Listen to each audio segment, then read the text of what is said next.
Kemudian ke Quran surah kedua Al-Baqarah ayat 203.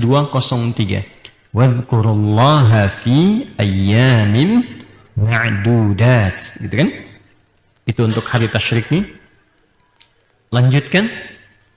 Ada sedikit nanti kaitan dengan ayat puasa, tapi sedikit saja kita ambil bagian sedikitnya di Quran surah kedua Al-Baqarah di ayat 185 di akhir ayatnya, walitukabbirullaha ala ma hadakum wa la'allakum tashkurun.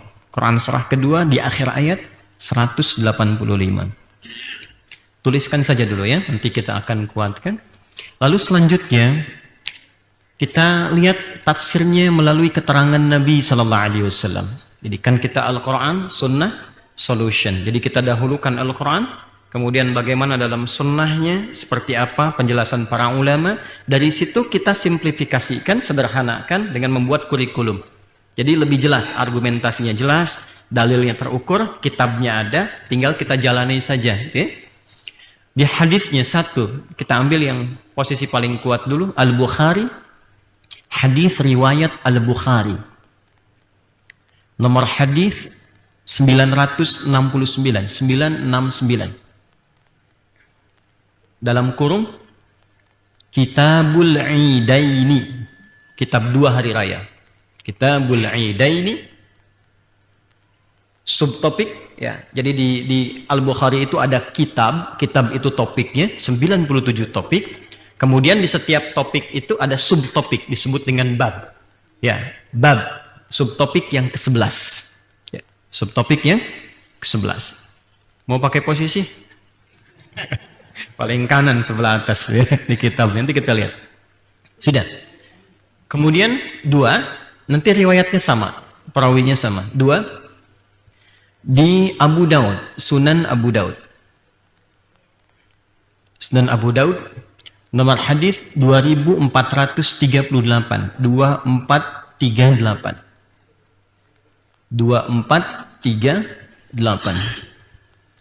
Kemudian di At-Tirmidzi. Ya, At-Tirmidzi. Nomor hadis 762. 762.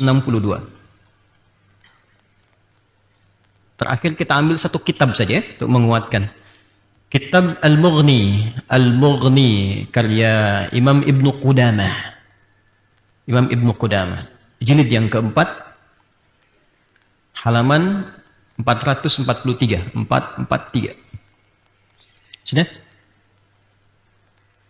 Baik ya?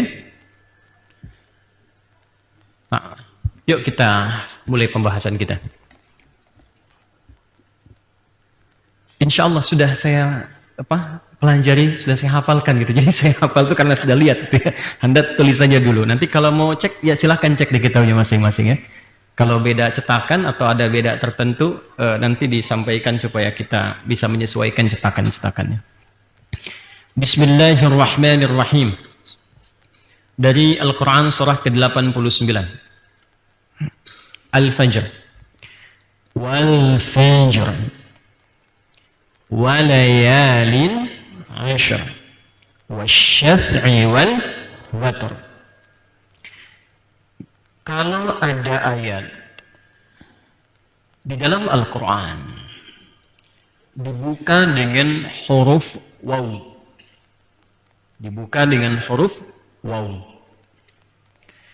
lalu kalimat setelahnya ujungnya harakatnya kasrah. Kasrah itu yang i ya di bawah. Maka wawunya berfungsi sebagai sumpah. Di antara maknanya berfungsi sebagai sumpah. Disebut dengan wawul qasam. Ya, wawul qasam. Wawu yang menunjukkan makna sumpah. Sumpah itu tidak hanya dalam bahasa Arab. Dalam bahasa apapun, di kultur apapun, kalau sudah dihadirkan, ini menunjukkan sesuatu yang tidak biasa. Sesuatu yang sangat penting, membutuhkan fokus tinggi, dan meminta kepada objek untuk meyakini tanpa ragu. Karena sumpah itu diantara maknanya menghilangkan keraguan. Malam ini insya Allah ada ta'lim Ustadz Adi Hidayat. Yang bener lah, sumpah. Ya kan? Jelas ya? Nah, jadi sumpah itu dihadirkan untuk menepis keraguan dan meyakinkan keyakinan secara paripurna. Jelas sampai sini? Sebetulnya Allah itu kalau sudah berfirman tanpa sumpah pun kita harus yakin. Karena kaidahnya ketika Quran diwahyukan itu dzalikal kitabu la raiba fi. Memang nggak boleh ragu. Ini Al-Quran kan jauh dari apa yang kamu gambarkan.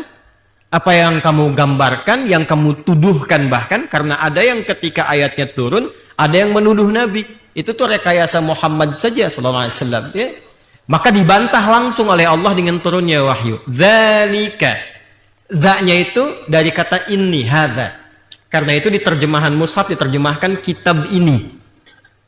Ya, tapi maknanya masih panjang karena lamnya belum selesai. Itu dzanya dari hadza, lamnya lamul bu'di, kafnya kaful khitab. Di ka-nya ke kamu, gitu kan? Li-nya lamul bu'di, menunjuk pada sesuatu yang jauh. Jadi indahnya bahasa Quran hanya dengan 3 huruf itu membantah semua keraguan dan tuduhan yang disematkan pada Nabi Muhammad sallallahu alaihi wasallam. Kitab ini, kata Allah, jauh dari apa yang kamu tuduhkan. Jauh dari apa yang kamu gambarkan. Karena itu seharusnya tidak ada kesan untuk meragukan terhadap isi Quran, apalagi menuduh. Karena raib itu ragu plus nuduh. Kalau hanya ragu saja tanpa menuduh, itu bahasa Arabnya syak. Ya, la syakka fihi, tidak diragukan di dalamnya. Itu nggak ragu saja. Tapi kalau ragu disertai dengan tuduhan, besok Ustadz Adi insya Allah akan ceramah besok di Masjid Al-Azhar hari Jumat. Masa sih? Betul. Saya ragu. Kemarin aja begitu nggak datang. Nah, itu ya. Baik ya. Jadi yang pertama ragu, yang keduanya nuduh. Nah, itu bukan syak lagi, tapi sudah raib. Ketika syak ditambah dengan sangka, dan orang kita mengatakan syak wa sangka, ya? Syak wa, ya, wa itu kan plus dan, ya, syak dan nyangka, syak wa sangka. Nah, itu bahasa Arabnya raib namanya. Maka ketika ada yang menuduh pada Rasulullah bahwa Al-Quran produk beliau, ya kan?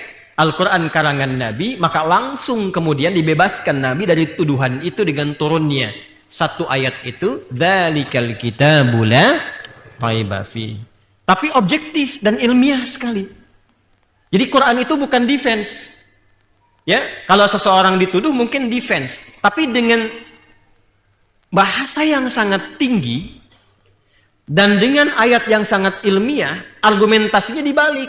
Kalau memang engkau meragukan itu, silahkan di-challenge oleh Quran. Kalau buktikan minimal buat yang serupa dengan itu. Bukankah Muhammad termasuk masyarakat kalian, kaum kalian, tinggal dengan kalian, bicara bahasanya sama dengan kalian, bahkan kalian ahli sastra. Jadi kalau Muhammad SAW itu bisa melakukan itu, kalian juga pasti mampu. Maka nanti di ayat 23 turun tantangan langsung kepada orang-orang yang menuduh. Wa in kuntum fi raib. Pakai raib kan, bukan syak. Wa in kuntum fi raibim mimma nazzalna ala abdina fa'tu bisuratim min mithli. Dan tantangan itu karena sifatnya umum, berlaku kaidah dalam tafsir. Kalau tidak disebutkan kapan kejadiannya, siapa objeknya, maka kejadian tersebut berpotensi terjadi lagi di generasi-generasi mendatang. Maka hukum ayat itu masih berlaku.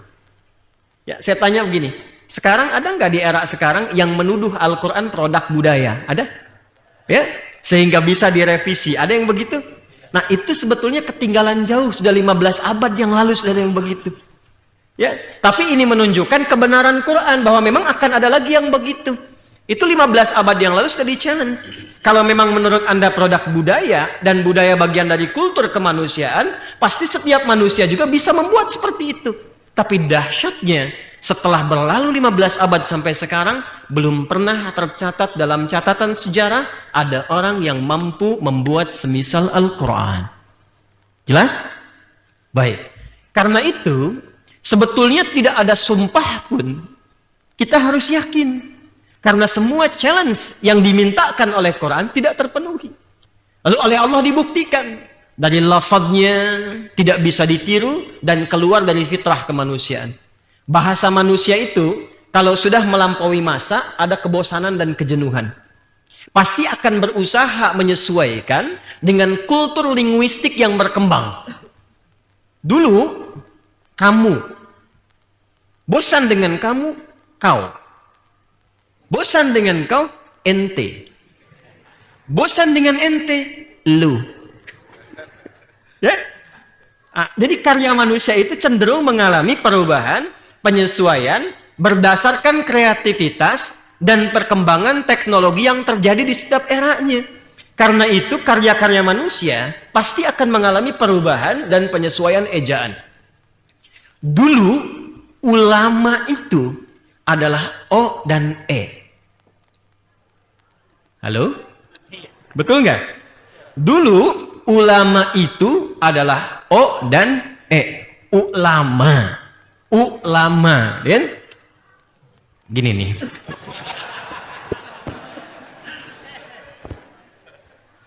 Dulu ulama itu O dan E.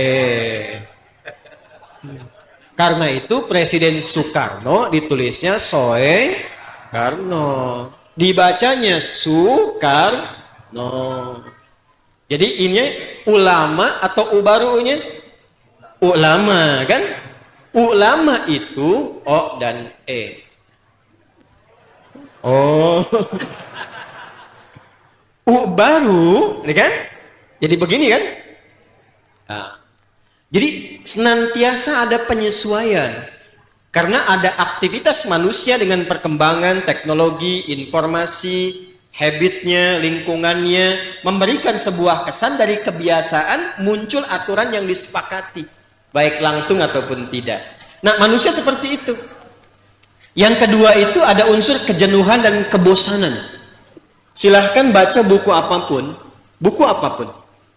Anda baca sekali bagus, 2 kali bagus, tapi baca 3 kali mulai jenuh. Ketika orang meminta baca yang keempat kali, Anda katakan saya sudah hafal isinya, ya, dan cenderung tidak mau baca lagi. Al-Quran keluar dari nilai-nilai itu. Ini menandakan Al-Quran bukan produk manusia. Dari mulai difirmankan, kemudian setelah itu diperintahkan, lalu kemudian dikodifikasikan menjadi mushaf, dituliskan, sampai hari ini belum pernah ada ejaan yang disempurnakan untuk Al-Quran. Alif Lam Mim sampai sekarang masih Alif Lam Mim, tidak pernah dibaca alam, kan? Padahal alam nasroh kan alam kan, tulisan hurufnya kan hurufnya sama, Alif, Lam dan Mim. Tapi alam nashrah tetap dibaca alam, alif lam mim tetap dibaca alif lam mim. Oe tidak. Ya kan? Dulu oe, u, sekarang menjadi berbeda. Paham sampai sini? Baik. Jadi kalau ada misalnya kitab yang disucikan atau buku yang mengalami penyesuaian ejaan atau sesuai dengan konteks masyarakatnya, atau bahkan di setiap tempat bisa berbeda bacaannya, ini besar kemungkinan ada produk manusia di dalamnya. Jelas? Sekarang kalau Anda lihat Al-Quran di Afrika dengan di Amerika sama tidak? Sama. Di Chicago dengan Chicago sama tidak? Sama. Mushaf di Singaparna dengan di Singapura itu serupa. Tidak ada perbedaan. Jelas? Nah, sekarang kejenuhan. Anda baca Quran itu harus 17 kali dalam sehari. Kalau sudah mengatakan muslim, baca Qurannya 17 kali sehari. nggak boleh kurang. Jadi kalau ibu baca cuma 16 kali, patut diduga sholat subuh ibu itu cuma 1 rakaat. Karena setiap kali kita sholat, kita baca Al-Fatihah kan? Wajib itu kan? Al-Fatihah itu Quran bukan? Quran. Dan orang bisa baca minimal 17 kali sehari. Bisa nggak Anda tunjukkan kepada kami satu buku, satu bacaan dari sebuah buku yang dibaca 17 kali dalam sehari dan tidak mengandung unsur kejenuhan?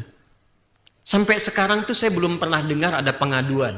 Dan kalimat ini sering saya ulang-ulang untuk menegaskan mukjizat Al-Quran. Belum pernah ada pengaduan sampai hari ini saya sakit kepala, Ustaz. Pusing. Karena baca Quran Al-Fatihah 17 kali dalam sehari. Dan gak ada orang bosan. Imam tuh kalau baca, makmum diam semua. Gak ada Bismillahirrahmanirrahim. Dapal. Gak ada. Event itu di hati kan gak pernah begitu kan? Tapi kita menikmati aja ya. Mau imamnya siapapun. Mau Imam Sudes. Ya, mau Al-Afasi, mau Ausi. Siapa saja.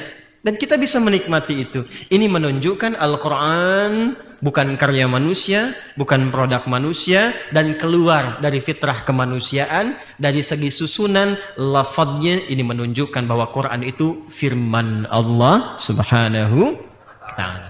Kalau firman Allah, artinya sebetulnya kita tidak memerlukan sumpah. Karena semua yang difirmankan Allah itu pasti benar. Karena itu ketika Allah bersumpah, apa yang ditekankan di sini? Nah, ini yang saya ingin maksudkan. Ketika ada sumpah yang disampaikan oleh Allah, ini menunjukkan ada sesuatu yang istimewa, yang penting, yang membutuhkan perhatian lebih dari kita semua. Bukan sekedar keyakinan, tapi fokus yang tinggi untuk mengkaji firman yang disampaikan itu. Jelas? Belum, kan belum saya terangkan. Ya? Baik, sekarang kita kembali. Kalau sudah paham ini, baru kita kembali ke surah Al-Fajr. Wal Fajr. Aku bersumpah demi Fajar. Awas, fokus ya. Aku bersumpah demi Fajar. Nanti ada yang malam. Wal-laili idza yaghsha. Nanti ada yang duha. Wal duha. Ya kan? Ada yang subuh ada. Was-subhi idza tanaffas. Di surah At-Takwir kan ayat ke-18. Nanti ada beberapa sumpah-sumpah terkait dengan waktu. Ada yang waktu umum. Surah ke-103 itu. Wal asr. Wal asr. Innal insana lafi khusr. Nah, sekarang kita kembali. Wal fajr. Walayalin ashr. Ketika wawu qasamnya disambungkan kepada fajar, aku bersumpah demi waktu fajar. Fajar apa yang dimaksudkan di situ? Saya ulang ya. Fajar apa yang dimaksudkan di ayat itu? Karena ada juga fajar yang lain yang disebutkan terkait dengan penunaian waktu sholat, dan itu istimewa. Kita lihat Quran surah ke-17 Al-Isra di ayat 78. Aqimis salata liduluki syamsi ila ghasaqil laili wa qur'anal fajr. Inna qur'anal fajri kana masyhuda. Di situ ada fajar juga. Ya. Nah, fajar yang dimaksudkan di surah Al-Isra itu fajar yang selalu kita dapati dalam setiap kesempatan subuh. Penanda waktu sholat 2 rakaat itu. Itu yang dimaksudkan. Tapi yang disumpah, yang di surah 89, yang pembukanya itu, maka yang menarik ada komentar ulama di sini. Ketika fajar itu lalu diteruskan dengan walayalin asyr, dan aku bersumpah pula, kata Allah, demi bilangan malam-malam yang 10 itu. Maka ada kemudian malam masuk sampai ke 10 malam plus fajarnya. Fajar yang ke-10 itu. Jadi ada perjalanan waktu dari malam pertama, malam kedua, malam ketiga, sampai malam ke-10, dan pas masuk fajarnya yang ke-10, itu pun istimewa. Jadi siangnya istimewa, malamnya istimewa, siangnya istimewa, malamnya istimewa, sampai ke malam ke-10-nya sangat istimewa, fajarnya beda dengan fajar biasa. Jelas? Nah, sekarang kita ingin cari. Karena kalau waktu Ramadan kan rata-rata nyari malam ganjil kan? Ya kan? Ganjil genapnya kan di Jakarta tuh, ya kan? Ya, tapi pencarian ganjilnya sampai ke masjid ya. Di 10 hari terakhir Ramadan itu kan. Tapi kalau yang ini ganjil genap berlaku semua. Ayat 3-nya wasyaf'i wal watr. Yarhamukallah. Jadi tidak hanya malam pertama, ketiga, kelima, tidak.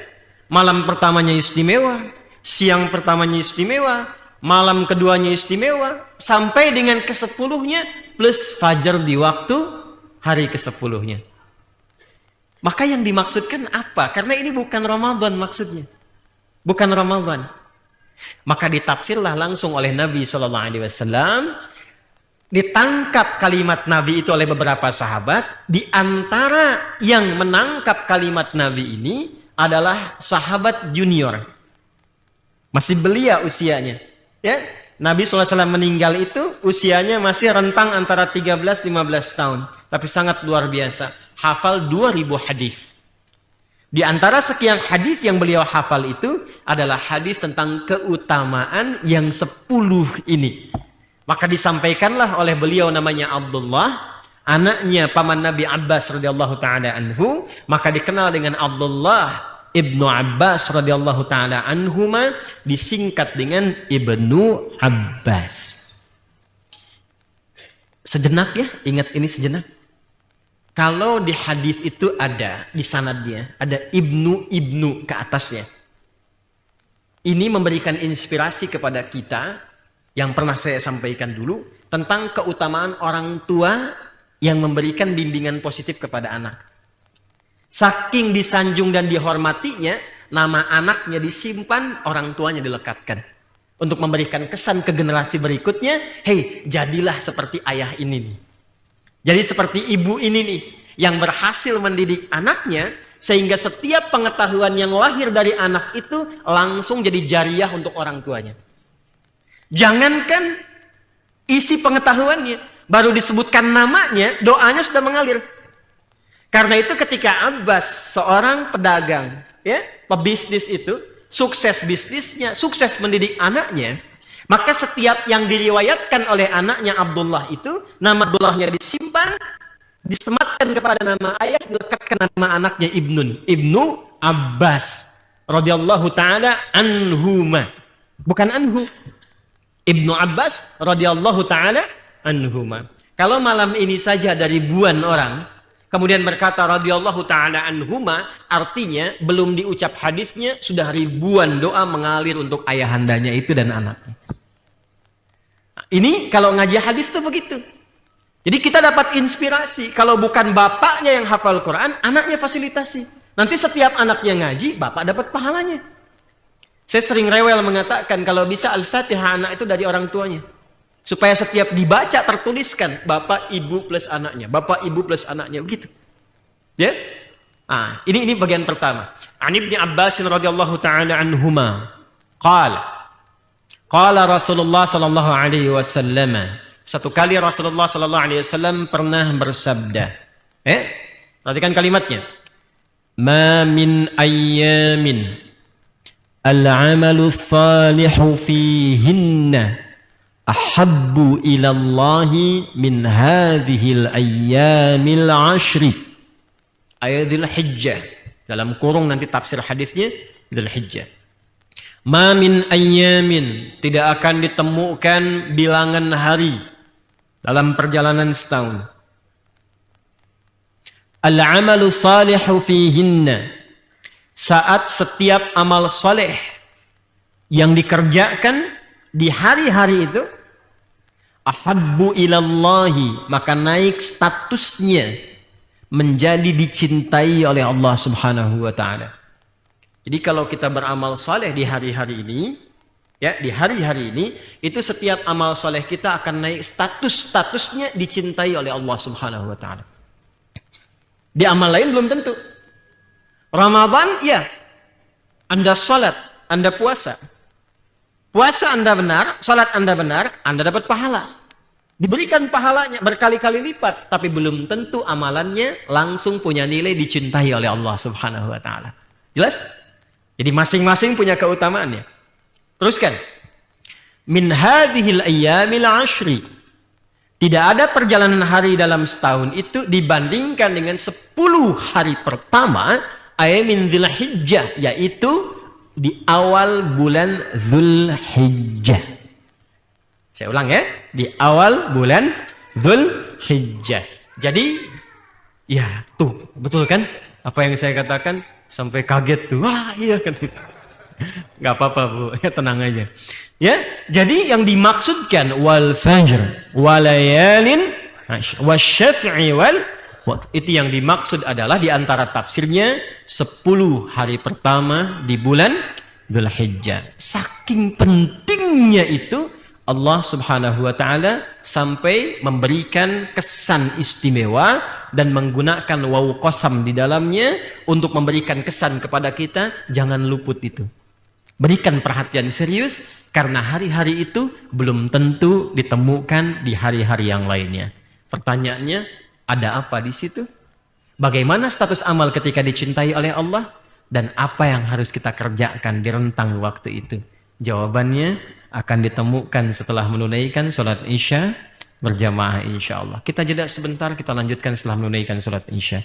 Assalamualaikum warahmatullahi wabarakatuh.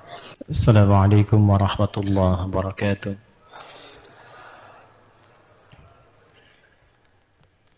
Alhamdulillahi wa kafa.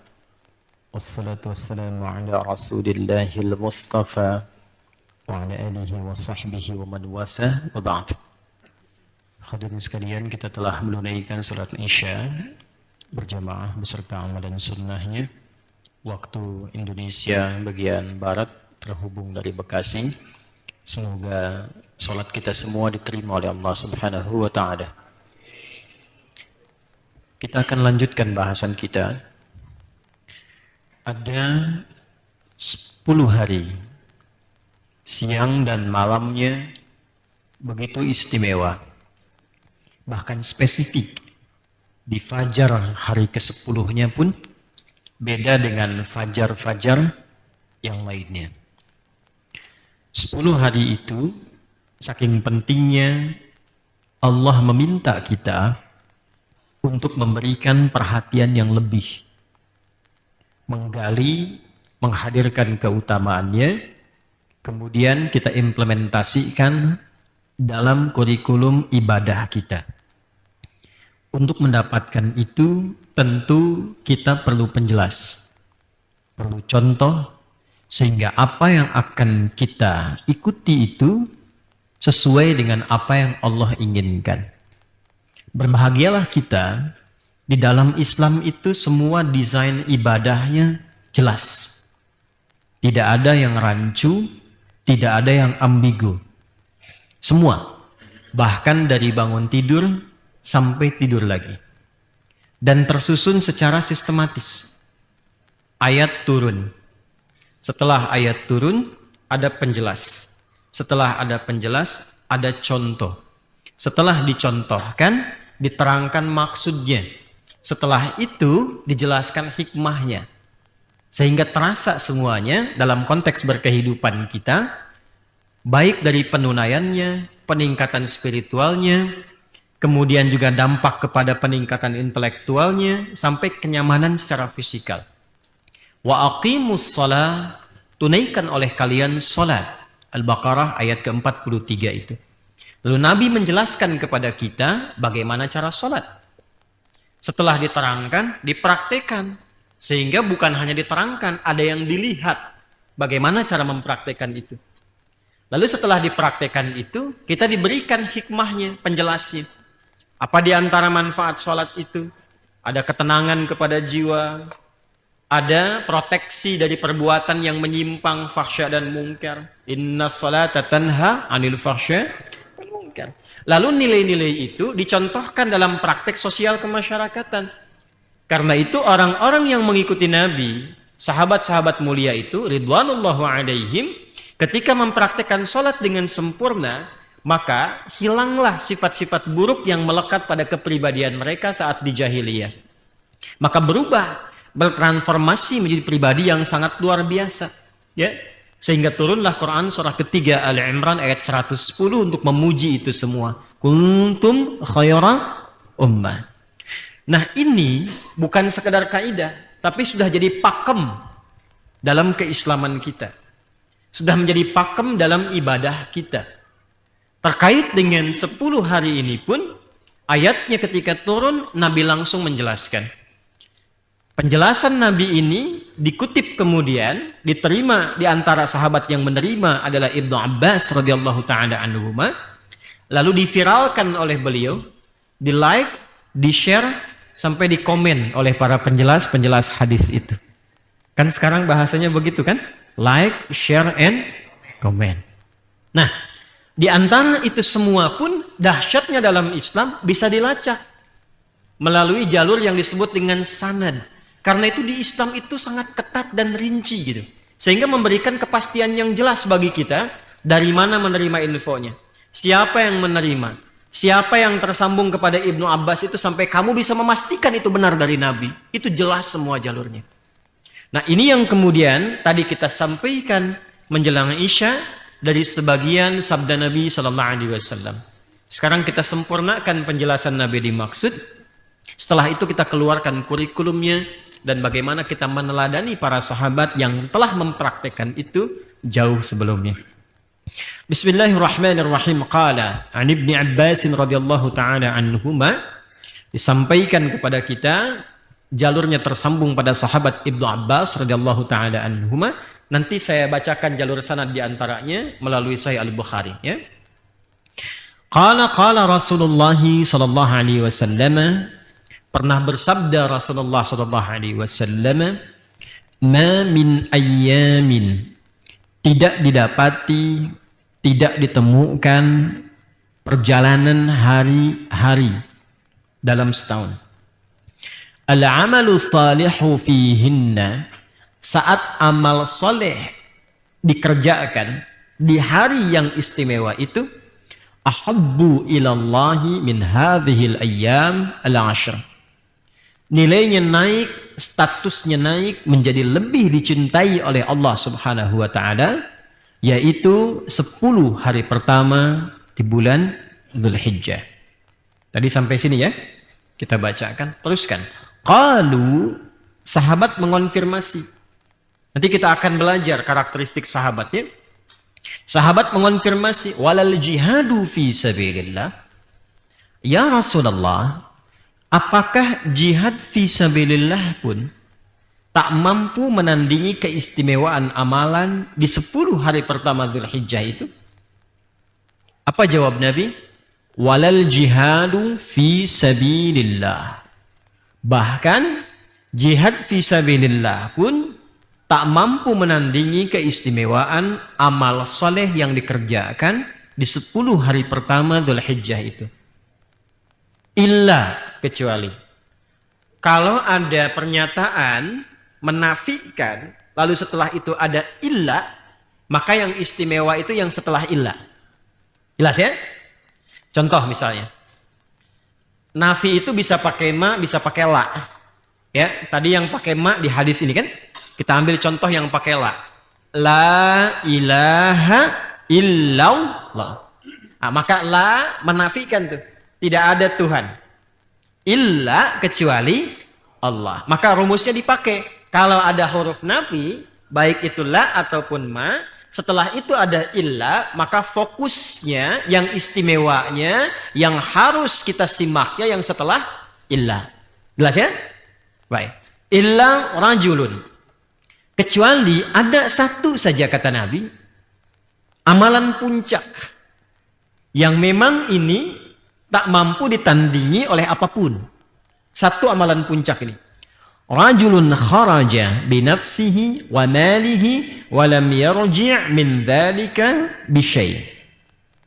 Kecuali ada seseorang yang memang berniat berjuang dengan dirinya juga hartanya sampai ia wafat dalam perjuangan itu. Nanti bisa berbeda-beda ranahnya. Jika ada tuntutan secara militer, bisa di militer. Jika tidak ada itu misalnya, bisa dalam konteks perjuangan pengetahuan. Ada yang berjuang itu, belajar untuk bisa memberikan pencerahan kepada masyarakat di daerahnya. Itu nilainya tinggi. Nanti sampai turun Quran surah ke-9 At-Taubah di ayat yang ke-122. Wa ma kana al-mu'minuna liyanfiru kaffah فلولا نفر من كل فرقة منهم طائفة ليتفقهوا في الدين ولينذروا قومهم إذا رجعوا إليهم لعلهم يحذرون. Itu tinggi nilainya. Karena itu para ulama juga tinggi nilainya. Tapi di antara sekian ulama itu nanti ada ulama yang berjuang dengan dirinya untuk menyampaikan risalah pengetahuan dan dengan hartanya. Ada yang dengan dirinya saja, hartanya belum tentu. Kan? Ada yang dengan diri dan hartanya. Dia datang, apa yang dia punya dia keluarkan. Ya, kalau perlu dia memberi, itu tinggi nilainya. Kalau wafat dalam perjuangan itu puncak yang tertinggi. Termasuk yang haji ini. Ya. Kita doakan semoga semua yang haji mabrur di sisi Allah Subhanahu wa taala. Allahumma taqabbal ya Allah. Ya. Karena itu kan berjuang dengan fisik dan harta.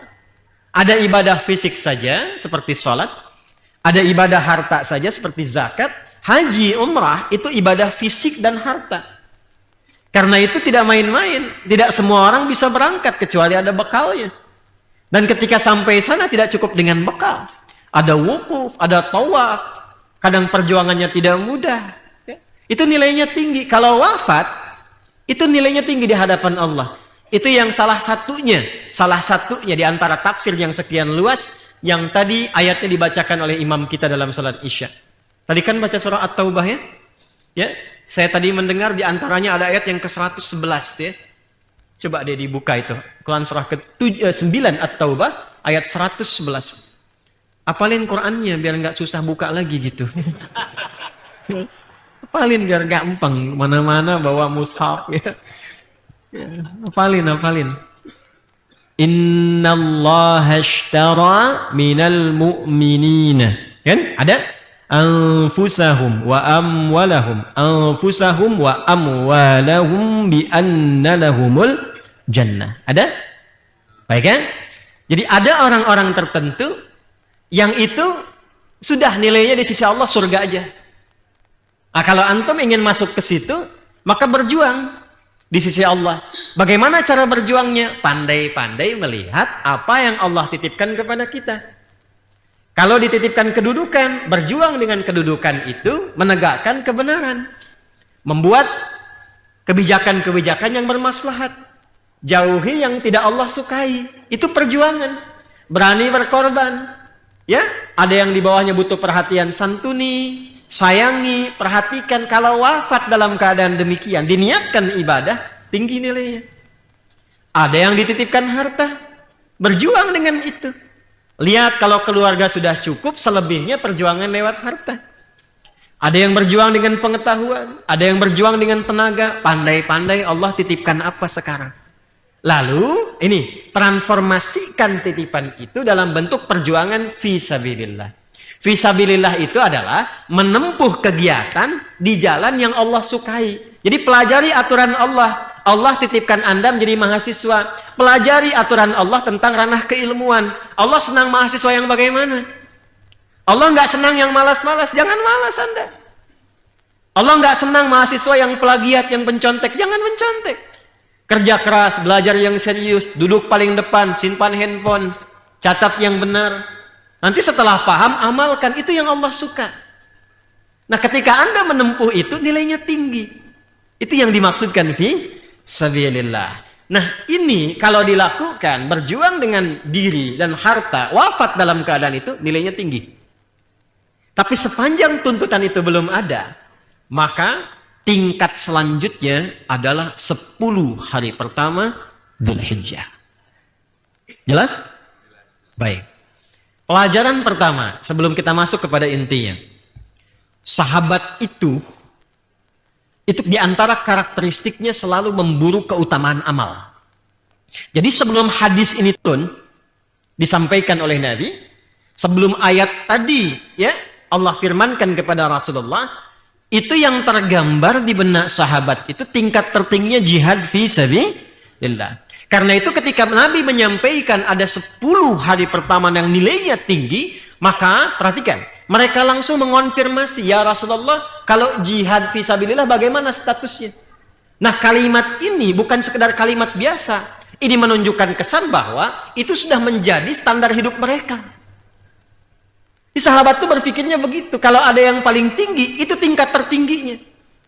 Jadi kalau kita keluarkan cara berpikir karakteristik sahabat itu, dimanapun mereka mengabdi, mereka ingin selalu menampilkan kualitas yang terbaik. Apalagi dalam ibadah. Makanya saya sering katakan, Anda yang pelajar nih, adik-adikku, yang di mahasiswa dan sebagainya, jangan tanggung kalau masuk kampus itu, IPK 4 langsung.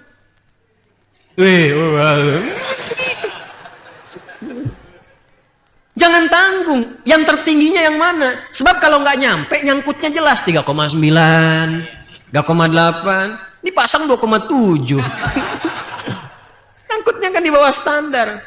Kalau pengen ke surga, langsung pasang yang tertingginya, Firdaus misalnya. Sehingga apa? Dampaknya pun kepada usaha kita semakin meningkat. Ya, itu karakteristik sahabat tuh begitu.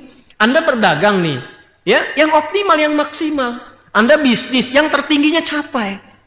Ya, itu yang kita hadirkan sehingga semangat kita meningkat, motivasinya kuat, perjuangan kitanya lebih hebat. Catat, bikin status tuh. Paham ya? Nah, ini kebiasaan sahabat yang pertama. Dan ini standar. Satu sahabat tahajud, yang lain lihat, disusul sama yang lain. Nabi itu kalau komen ada seseorang yang tinggi, itu dikejar. Pernah dengar kisah Abdullah bin Umar radhiyallahu ta'ala anhuma? Sedang bersama Rasulullah SAW.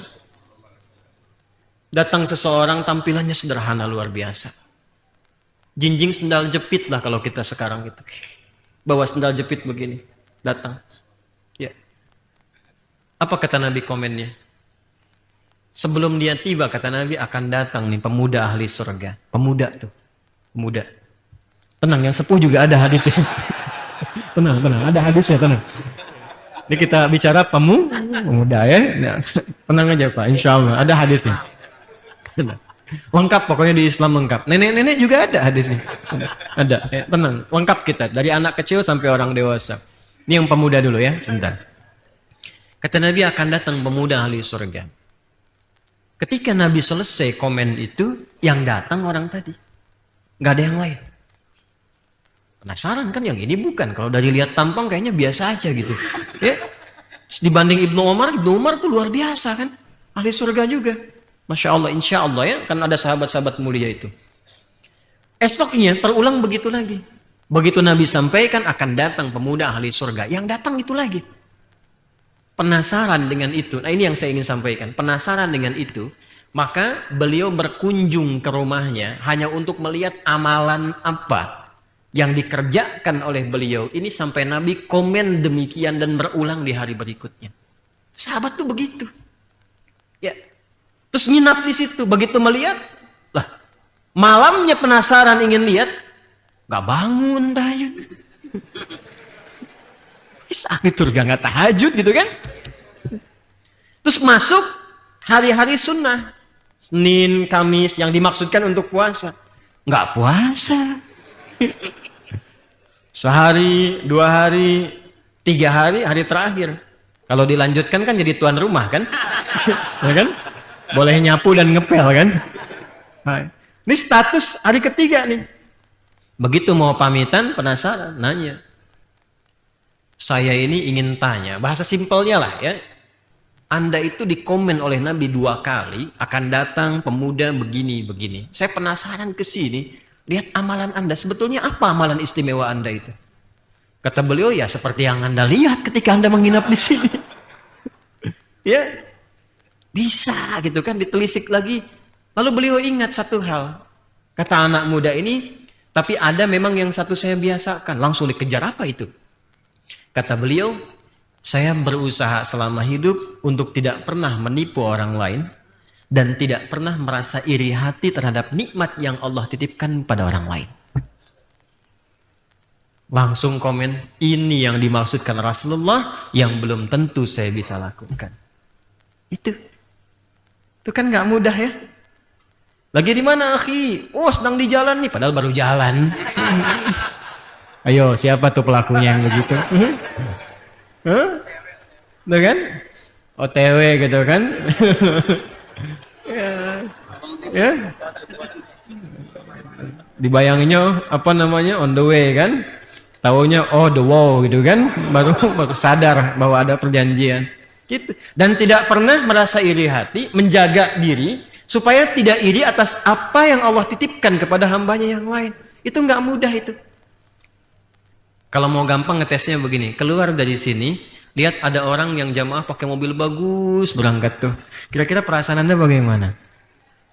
Alhamdulillah ya Allah yang telah menitipkan itu kepada saudaraku. Semoga dia bisa menjaganya. Hati-hati tuh, hisabnya tinggi tuh di akhirat tuh. Itu kan modus karena dia nggak punya aja. Ya? Paham ya? Itu nggak mudah, itu tinggi. Tapi yang mau saya katakan begini, sahabat tuh begitu. Jadi begitu ada satu yang diangkat secara positif, dia kejar. Nah itu yang hilang sekarang di kita. Jadi kalau kita melihat ada kawan kita hafal Quran, kejar. Saya harus seperti dia. Perkara berhentinya di mana, itu terserah Allah menghendaki kita. Yang penting kita masih dawam untuk menghafal. Yang dilihat Allah itu ikhtiarnya bukan hasilnya. Kadang ada yang diinginkan langsung 30 juz.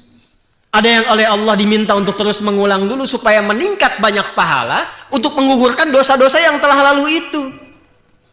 Kata Allah, mudah bagiku menjadikan kau hafal. Cuman kamu tuh kemana aja, maksiat kamu tuh kebanyakan. Sekarang aku berikan hidayah, engkau sambut. Aku tutup dulu dosa yang kemarin.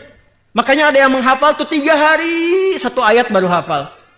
Tapi setelah merasakan kenikmatan itu, cukup menutup dosa yang telah lampau itu dipercepat oleh Allah. Masya Allah. 13 hari hafal Quran 30 juz. Ada yang begitu. Saya kalau membimbing karantina itu, ada yang pertama, wah sehari 1 juz, 2 juz, 3 juz, terus macet di tengah-tengah. Itu biasa. Yang tidak biasa itu seperti macet di awal, tiba-tiba mengalami lompatan-lompatan setelahnya. Itu yang dahsyat. Jelas?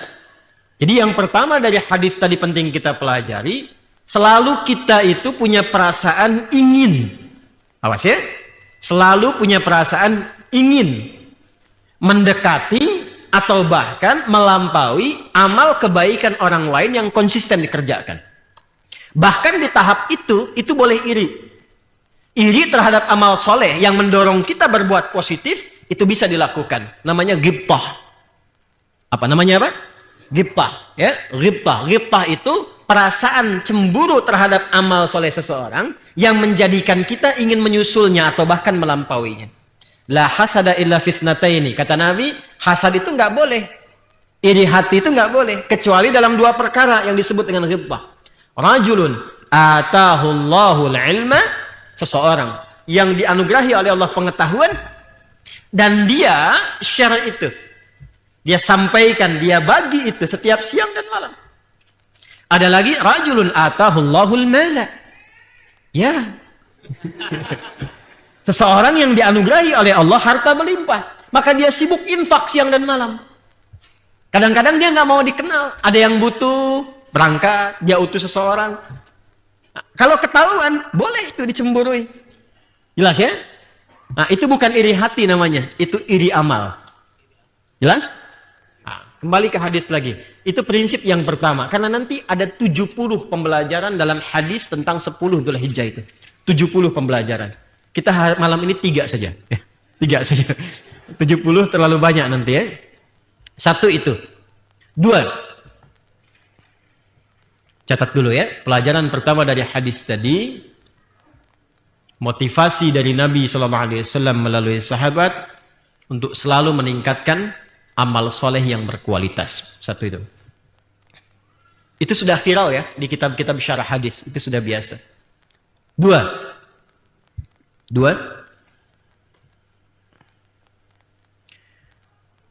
Memahami sepenuhnya tentang keistimewaan 10 hari pertama Dzulhijjah itu, memahami sepenuhnya tentang keistimewaan 10 hari pertama Dzulhijjah itu yang mampu menghadirkan cinta Allah Subhanahu wa taala. Tahan sebentar. Sekarang kita belajar dulu tentang kaidah cinta Allah. Buka Quran surah ketiga Ali Imran ayat 31. Quran surah ketiga Ali Imran ayat 31. Jadi saya ingin ilustrasikan dulu melalui satu ayat tentang bagaimana kalau Allah sudah mencintai seorang hamba, apa yang didapatkan oleh hamba itu. Ada Quran surah ketiga Ali Imran ayat 31. Qul in kuntum tuhibbunallaha fattabi'uni. Tahan, teruskan. Yuhibbukumullahu wa yaghfir lakum dzunubakum. Ini yang ditandai. Yuhibbukumullahu wa yaghfir lakum dzunubakum. Perhatikan baik-baik. Yuk kita sama-sama belajar tentang kaidah yang ada dalam ayat. Yang ini sudah paham? Saya hapus ya. Bismillah. Yang ini apa? Ulama. Yang ini paham berarti. Hapus ya. Bismillah. Perasaan saya sudah 9 tahun saya mengajar itu ya. Datang sendiri, angkat sendiri, nulis sendiri, ngapus sendiri. Masya Allah, luar biasa. Tinggal lihat, catat, simak, pulang, masuk surga. Mudah-mudahan Allah ridha ya. Lihat sini. Kita highlight yang ini dulu ya. Yuhibbukumullah. Ya. Yuhibbukumullahu. Ini ya. Lalu persamaannya, ini yang mahal tuh ini. Wa yaghfir lakum dzunubakum. Wa yaghfir lakum dzunubakum. Dzunubakum. Ini ya. Fokus baik-baik. Perhatikan di sini. Saya agak sedikit lambatkan untuk mudah dipahami. Yuhibbukumullahu. Allah mencintai kalian. Ya kan? Kalau kita baca dari awal ayat, qul in kuntum tuhibbunallaha fattabi'uni. Katakan Muhammad sallallahu alaihi wasallam, firaukan kepada seluruh hamba-hambaku, jika kalian serius mencintai Allah, maka buktikan cinta itu dengan mengikuti semua tuntunan dari Nabi Muhammad sallallahu alaihi wasallam. Jelas? Kalau itu bisa dilakukan, yuhibbukumullah. Jelas ya? Jadi ini jawab syaratnya nih. Syaratnya in kuntum tuhibbunallah, jawabnya fattabi'uni, jawab syaratnya. Setelah dari situ, apa yang didapatkan? Ini keterangannya. Ya, yuhibbukumullah, maka Allah akan balas mencintai hamba-hamba itu. Allah akan cintai kalian. Ketika Allah mencintai seorang hamba, cinta Allah diberikan, maka apa yang pertama Allah anugerahkan kepada hamba yang dicintai itu? Ternyata bukan dunia. Ingat ya? Ternyata bukan dunia. Awas. Kedudukan, jabatan dalam konteks kehidupan kita, dunia. Harta, dunia. Jadi kalau ada peningkatan harta, jangan langsung dipahami Allah sedang cinta. Kalau ada promosi jabatan, jangan langsung dipahami Allah sedang cinta. Sepanjang belum kita dapati ciri-ciri yang Allah berikan kepada kita. Apa yang Allah berikan kepada hamba yang dicintainya? Pertama kali adalah wa yaghfir lakum dzunubakum. Maka yang pertama Allah berikan kepada hamba itu adalah mengampuni seluruh dosa-dosanya. Mengampuni seluruh dosa-dosanya. Dzunubun itu jamak dari kata dzambun.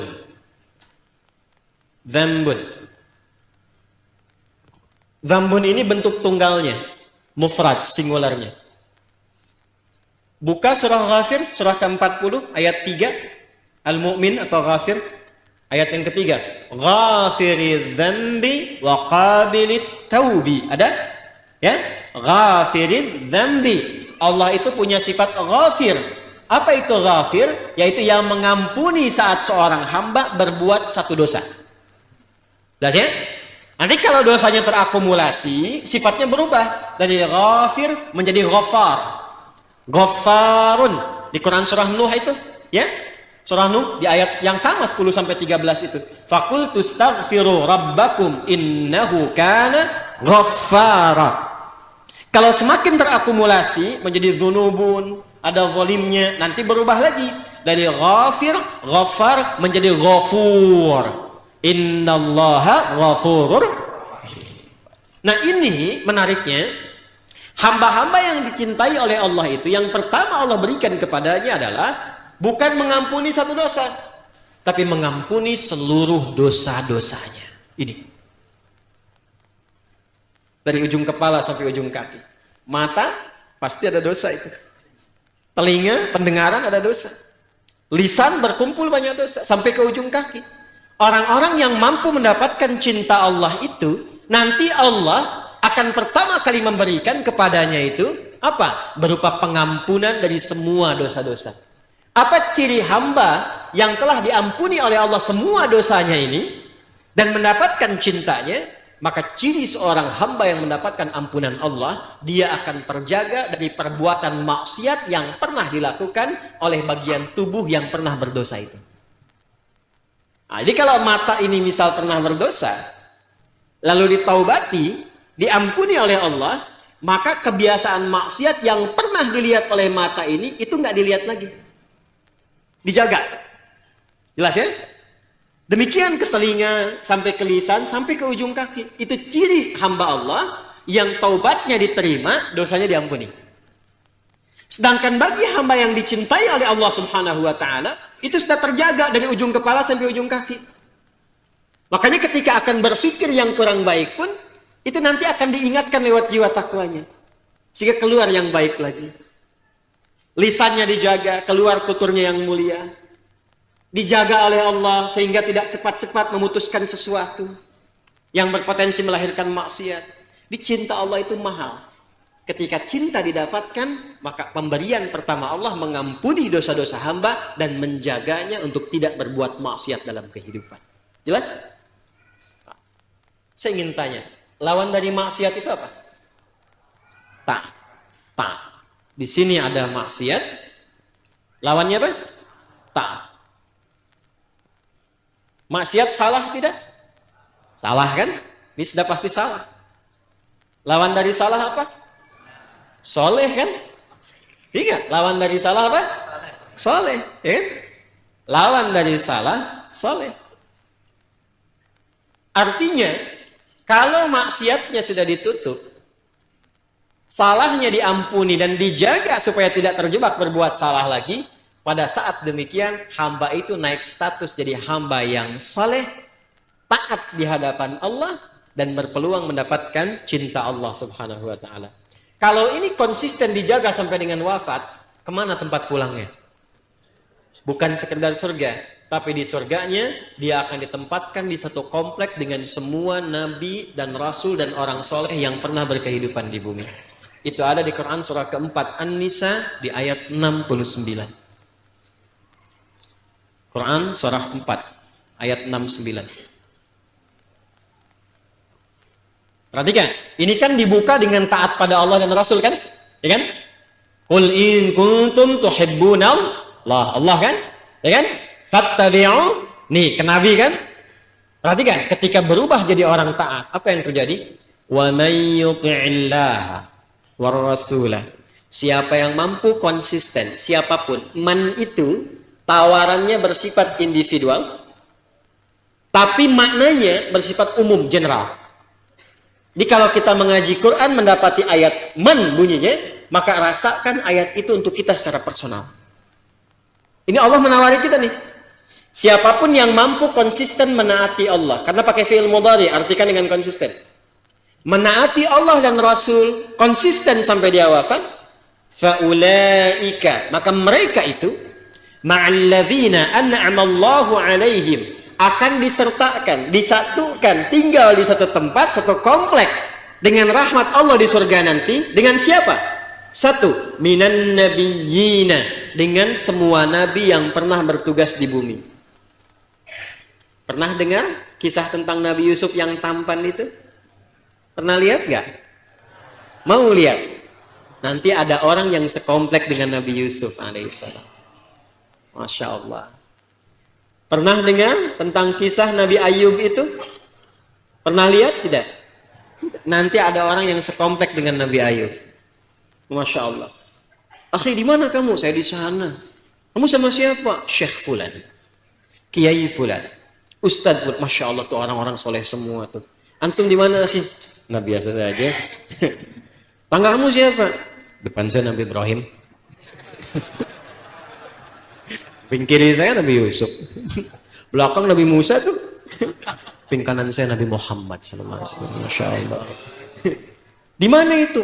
Atas, tinggi banget. Sini lagi kunjungan. Karena nanti ahli surga saling mengunjungi. Ya. Dari atas ke bawah. Dari bawah bisa ke atas enggak? Belum tentu. Belum tentu. Jelas ya? Makanya berusaha mumpung masih hidup. Kalau sudah meninggal tinggal penyesalan nanti. Fa asaddaqa wa aqum minas. Ya Allah, kasih kesempatan, pengen balik lagi, pengen balik, walau sekejap aja. Lihat? Nah, minan nabiyyina was-siddiqina, dan orang-orang jujur dengan agamanya. Dia praktekkan, kata Allah suruh salat, salat. Kata Allah suruh jujur, jujur. Dia praktekkan itu lewat perilakunya. Jujur, tuntunan agama dipraktekkan dengan ya perilaku kehidupannya.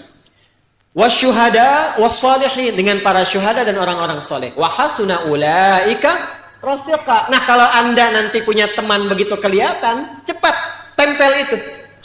Karena itu teman terbaik sampai bisa bersama di surga. Kata Allah, kalau ada yang demikian itu masuk surga mendapati begitu, itu yang terbaik. Sekarang saat di dunia, tempel orang yang punya ciri-ciri begitu. Siapa orang-orang ini? Jadi kalau ketemu orang-orang yang taat dan cinta kepada Allah dan Rasul, tempel dia. Minimal dapat percikan kebaikannya. Ketika mendapatkan percikan itu minimal mudah-mudahan dipertemukan saat di akhirat. Ya. Nah, makanya amin itu sering diucapkan. Betul, karena harapan tertinggi kita masuk ke sini. Baca ayatnya dengan benar. Wa may yuti'illaha war rasula fa ulaika ma'al ladzina an'ama Allahu 'alaihim. An'ama Allahu 'alaihim. Kita kan minta itu setiap hari. Ihdinas siratal mustaqim. Siratal ladzina an'amta alaihim. Siapa itu? Dijawab di An-Nisa ayat 69 itu. Minan nabiyyina was-siddiqina wasyuhada'i was-salihin. Kita tiap hari minta 17 kali. Ihdinas siratal mustaqim, ihdinas siratal mustaqim, siratal ladzina an'amta alaihim, siratal ladzina an'amta alaihim. Siapa itu? Dijawab oleh Allah. Fa ulaika ma'al ladzina an'ama Allahu alaihim. Makanya ketika kita memohon, buktikan kita sungguh-sungguh bermohon. Bagaimana pembuktiannya? Lewat ikhtiar. Anda kalau minta sama Allah, ya Allah, aku mencintainya, pengen menikahinya, tapi nggak pernah Anda ikhtiar, nggak akan jadi. Kalau nggak dilamar-lamar kan nggak jadi. Kenapa ketawa? Udah kan? Ya apalagi amal saleh. Kalau cuma bermohon nggak pernah diwujudkan dalam ikhtiar, nggak akan pernah diraih. Paham ya? Baik. Mencintai itu penting, tapi ikhtiar itu lebih utama. Ya? Catat itu. Oh, ya. Paham ya? Mencintai Allah itu penting, tapi berikhtiar untuk mendapatkan cinta Allah itu lebih utama. Jelas? Baik. Jadi ini yang pertama didapatkan. Orang yang dicintai Allah berpotensi untuk mendapatkan ampunan dari seluruh dosa-dosa yang pernah dilakukan. Oke. Catat itu dulu ya, karena nanti ada stepnya, tahapannya. Nah, berita baiknya, semua kurikulum amalan awal Dzulhijjah itu, semua stepnya mengantarkan ke sini. Mengantarkan ke sini. Jadi indahnya ngaji Quran dan hadis itu nyambung semua.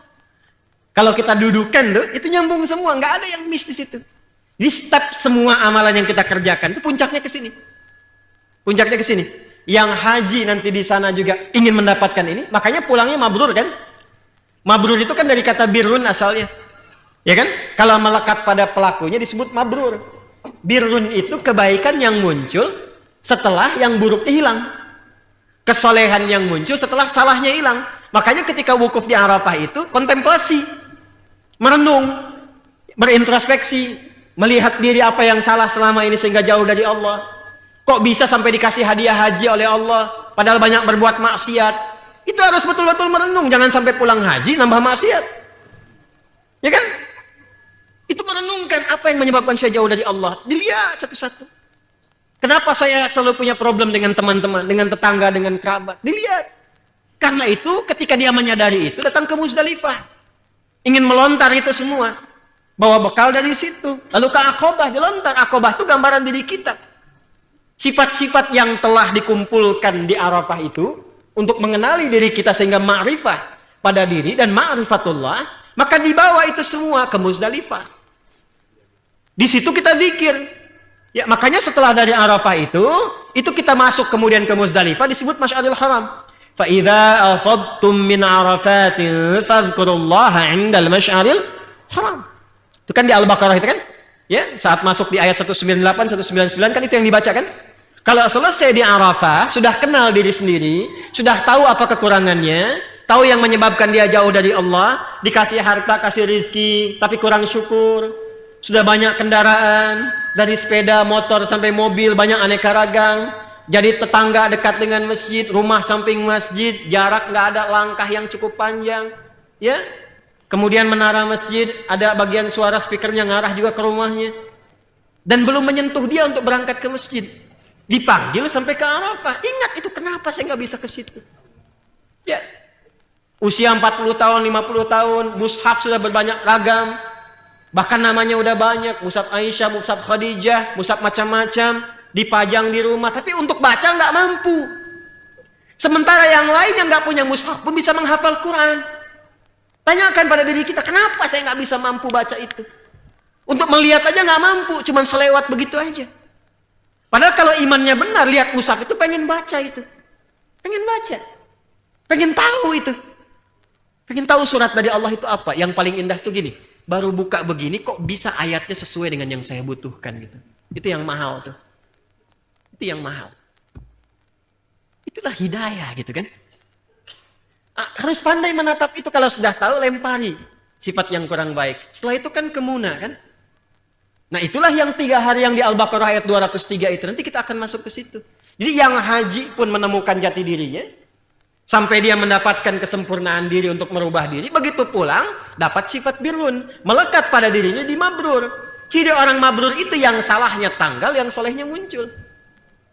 Jelas ya? Bagi yang belum berangkat ke sana, maka amalan 1 sampai 10 Dzulhijjah itu latihan. Untuk mendapatkan sifat mabrur yang serupa. Sekalipun belum berangkat ke sana. Makanya puncaknya tuh ini, mahabbatullah. Jadi kalau yang di sana nanti mengenal dirinya wukuf, yang di sini puasa. Kan dan puasanya sama namanya. Di sana wukuf di Arafah, di sini puasanya puasa apa? Siyamu yaumi Arafah. Yang di sana melontar tanggal ke-10, di sini menyembelih hewan. Antara melontar dengan menyembelih bacaannya sama. Di sana Allahu Akbar, di sini Bismillah ya Allah. Yo, yang pernah haji, waktu lentar jumlah bacaannya apa? Bismillah ya Allahu Akbar, itu kan? Yang di sini menyembelih hewan, bacaannya apa? Bismillahirrahmanirrahim.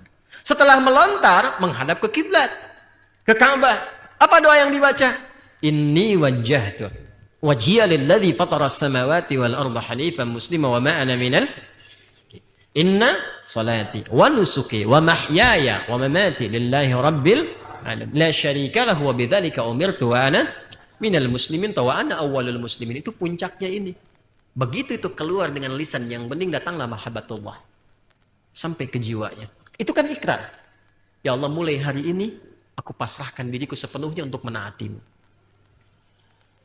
Sungguh ya Allah, selama ini aku ibadah, aku manasik, aku salat, semua aku niatkan karenamu. Kalau aku hidup, aku akan berubah lebih baik. Kalau wafat pun sekarang, aku ikhlas ya Allah sepanjang kau ridha denganku. Tapi kalau engkau beri aku kesempatan sesuai dengan ajal untuk beraktivitas kembali, mulai hari ini aku berjanji akan menjadi muslim yang baik sampai wafatku. Wa ana minal muslimin.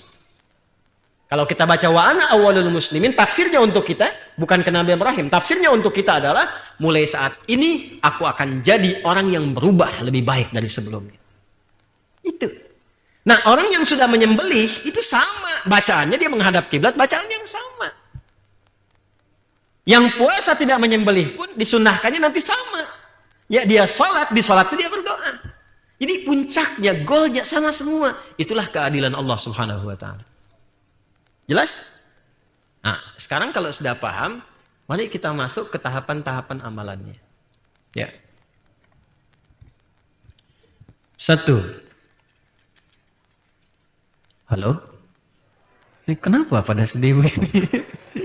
Terus kita mau beramal sekarang ya.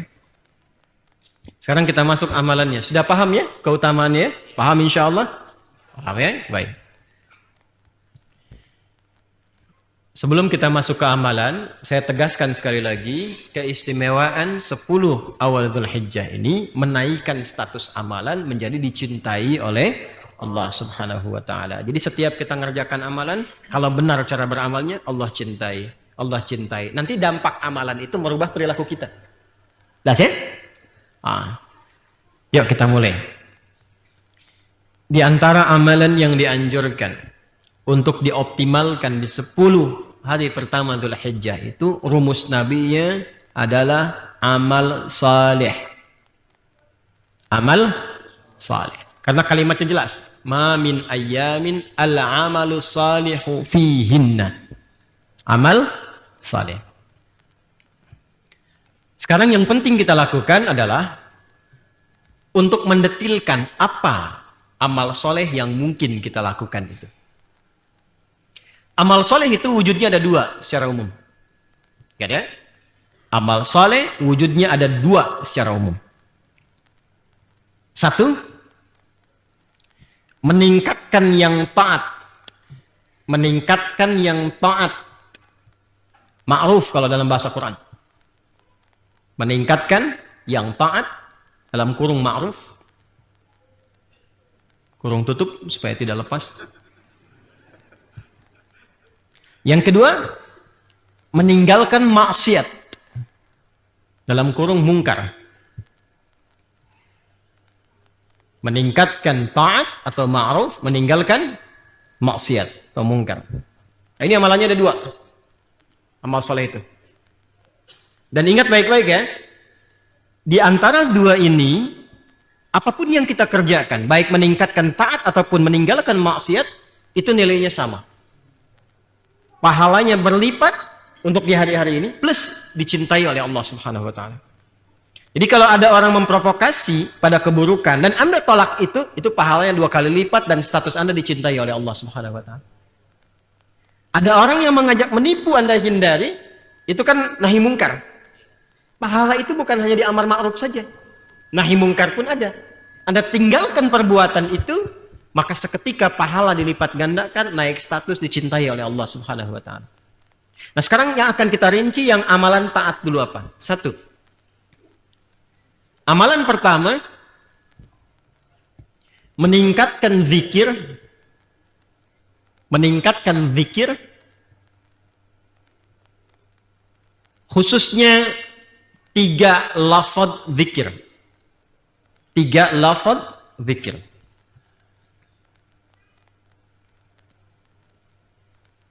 Oh, zikir itu nanti banyak ya jenisnya ya. Banyak nanti. Doa itu zikir. Quran surah ke-7 ayat 205. Salat itu zikir. Quran surah ke-20 ayat ke-14. Ya. Kalimat thayyibah yang pasca salat, subhanallah, alhamdulillah, itu zikir. Ya. Quran surah ke-4 ayat 103. Banyak nanti. Baca Quran itu zikir. Karena Qurannya disebut zikir. Quran surah ke-15, kan? Ayat yang ke-9. Cuman yang dimaksud di sini nanti, yang di-highlight oleh para ulama hadis itu ada 3. 1, bacaan takbir, Allahu Akbar. Bacaan takbir, Allahu Akbar. Ini ringan ya, tapi nanti nilainya tinggi, mahal ini. Saya mohon 10 hari ini aja, ya. Sampai nanti tambah 3. Takbir, kedua tahlil, la ilaha illallah. Takbir itu Allahu Akbar. Kedua tahlil, la ilaha illallah. Ketiga tahmid, alhamdulillah. Takbir, tahlil, dan tahmid. Allahu Akbar, la ilaha illallah, dan alhamdulillah. Sebentar. Tadi sudah teman-teman catat yang Al-Baqarah ayat 185 itu? Yang ujungnya kan? Baik, kita akan masuk ke sana. Takbir itu biasanya diungkapkan, dibacakan umumnya dalam 3 keadaan. 1, sebagai penunjuk ketaatan dalam ibadah. Ya, untuk meningkatkan ketaatan dalam ibadah ditunjukkan lewat takbir. Paling gampang gini, sholat dibuka dengan apa? Takbir. Nah itu ya, Allahu Akbar, ingin memberikan kesan bahwa ini saya serius ingin mengagungkan Allah lewat ketaatan beribadah. Karena itu sejak azan pun kalimat pembukanya apa? Allahu Akbar. Ya? Allahu Akbar, Allahu Akbar. Jelas? Maka takbir pertama itu biasa digunakan untuk menunjukkan tingkat ketaatan dalam ibadah. Kedua, takbir itu bisa berfungsi untuk memohon kekuatan dalam berjuang. Ya, kita nggak usah jauh-jauh ke era Nabi, era sahabat. Para pahlawan nasional kita ketika berjuang, apa teriakannya? Allahu Akbar. Ya kan? Bung Tomo kan Allahu Akbar kan? Waktu di Surabaya itu. Dan semua pejuang-pejuang kita. Allahu Akbar, Allahu Akbar. Allahu Akbar. Ada nasidnya kalau nggak salah itu ya? Allahu Akbar, Allahu Akbar. Kalau nggak salah ada nasid itu. Itu perjuangan, bukan era kemerdekaan kita itu. Jadi, kalau nggak salah ada itu. Kalau nggak salah ada itu nasyid perjuangan kemerdekaan dari para pejuang kita itu. Ya, makanya nanti kalimat Allah melekat di preambul undang-undang 1945 itu. Atas berkat rahmat Allah yang Maha Kuasa. Allah yang Maha Kuasa itu Allahu Akbar. Dan dengan didorongkan oleh keinginan luhur. Nah itu kan keinginan luhurnya belakangan. Jelas ya? Dari sini nanti turun dasar negara. Yang Pancasila sila pertama. Ketuhanan yang Maha Esa. Penjelasnya di pasal 29 ayat kedua. Ayat 1-nya untuk negara. Pasal 29 ayat 1. Negara berdasar atas ketuhanan yang Maha Esa. Nah, pasal 29 ayat 2-nya. Negara menjamin kemerdekaan tiap-tiap duduk. Untuk memeluk agamanya masing-masing. Dan beribadah menurut agama dan kepercayaannya itu. Jadi karena spirit kemerdekaan kita itu membawa nilai-nilai spiritualitas, nilai ketuhanan, itu dibawa dalam dasar negara, termasuk di pendidikan. Tuh, adik-adikku yang belajar ya, atau teman-teman yang dosen di kampus, coba buka Undang-Undang Sisdiknas tuh. Ya, nomor 20 tahun 2003. Ya, buka yang poin menimbang itu. Penimbang pasal B yang kedua. Ya, awas tuh. Undang-Undang Dasar 1945 mengamanatkan kepada pemerintah untuk mengusahakan satu sistem pendidikan, awas nih lihat ya, yang meningkatkan keimanan dan ketakwaan pada Tuhan yang Maha Esa serta akhlak mulia. Awas tuh ya, serta akhlak mulia. Jadi tujuan pendidikan pun itu meningkatkan keimanan dan ketakwaan. Jadi kalau Anda pintar orang Indonesia tapi nggak takwa, kurang nasionalis. Karena undang-undangnya mengamanatkan bukan cuma pintar, tapi beriman dan bertakwa. Ya, jadi yang dipakai di sini tuh bukan kurikulum barat di Indonesia tuh. Ini saya bicara undang-undang ya. Bicara undang-undang nih. Jadi artinya apa? Itu bagi kita orang Islam, ya, itu sudah tafsir tersendiri dari spirit Al-Qur'an yang kita pelajari. Jadi ketika kita belajar, jadi pintar, niatkan ibadah bukan cuma mengamalkan Quran, tapi mengamalkan amanat undang-undang pendidikan kita. Ya, makanya ngaji, baca itu. Ya, jelas ya? Halo? Jelas tidak? Balik lagi ya. Jadi yang pertama, takbir. Satu, untuk menunjukkan ketaatan dalam ibadah. Yang kedua, penanda ya, pemohonan kekuatan dalam berjuang. Yang ketiga, takbir bisa digunakan untuk mensyukuri nikmat yang Allah berikan. Tanda syukurnya bisa lewat takbir, bukan hanya hamdalah. Ya, bukan hanya hamdalah, tapi kita ungkapkan lewat takbir untuk menunjukkan keagungan Allah yang menitipkan atau menganugerahkan nikmat itu kepada kita. Biasanya kan gini, kalau sudah kita merasakan sesuatu, pemberian yang tinggi, kita menyanjung orang yang memberikan. Ada orang dikasih hadiah misalnya, Masya Allah Ustadz itu begini, Masya Allah orang itu begini, kan disanjung kan? Cara menyanjung Allah itu dengan mengagungkannya. Ketika Allah memberikan sesuatu yang tinggi kepada kita, maka kita bertanya bagaimana cara menyanjungmu ya Allah? Maka agungkan ia. Agungkan ia. Karena itu ketika kita akan sujud, pembuka keagungannya lewat takbir. Allahu Akbar. Kemarin puasa Ramadan ya? Dapat nikmat tidak? Lebih tenang tidak? Lebih nyaman tidak? Lebih enak tidak? Itu semua nikmat kan? Kita harus syukuri ya. Bagaimana cara mensyukurinya? Turun ayat. Walitukabbirullaha ala ma hadakum wa la'allakum tashkurun. Al-Baqarah 185. Puncak kasih yang Allah berikan kepada hambanya adalah mencintainya dan menggugurkan semua dosanya. Itulah alasan kenapa kita banyak bertakbir, karena kita sedang diberikan satu anugerah yang besar yang tidak diberikan di hari-hari lainnya. Cinta Allah subhanahu wa ta'ala. Itu dalilnya kenapa kita memperbanyak takbir. Kapan dimulai takbir? Nah, ini yang harus kita biasakan. Kebanyakan mulainya itu ketika masuk hari ke-10. Ayo, betul kan? Ya kan? Ketika mau sholat mulai kan? Allahu Akbar, Allahu Akbar. Atau minimal pindah maghrib kan? Masuk hari H untuk hari raya, ba'da maghrib baru takbir kan? Ternyata sahabat dulu tidak begitu. Khusus untuk yang 10 hari Dzulhijjah, kapan dimulai takbirnya? Yuk kita lihat. Sahih Al-Bukhari.